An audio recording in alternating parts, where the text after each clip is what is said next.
আজকে তেল কই করছি, ছোট ছোট কই।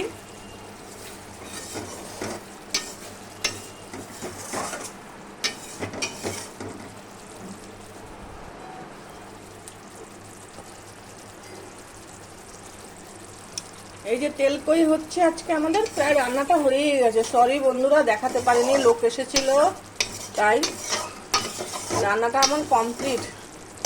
দেখো তো কালারটা কেমন এসেছে। তা তোমাদেরকে একটু রেসিপিটা দিয়ে দিচ্ছি, আমি যেভাবে তেল কই করি সেটা একটু হালকাভাবে বলে দিলাম।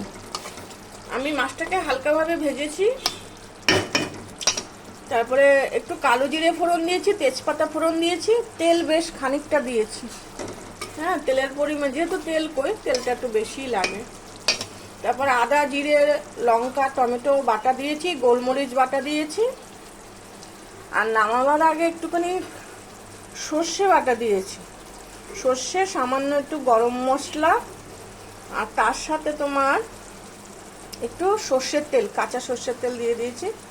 আর নুন মিষ্টি স্বাদ মতো, হলুদ যে যার মতো। মোটামুটি আমার রান্নাটা কিন্তু হয়ে গেছে বন্ধুরা, নামিয়ে দেবো, বুঝেছো? সবাই ভালো থেকো।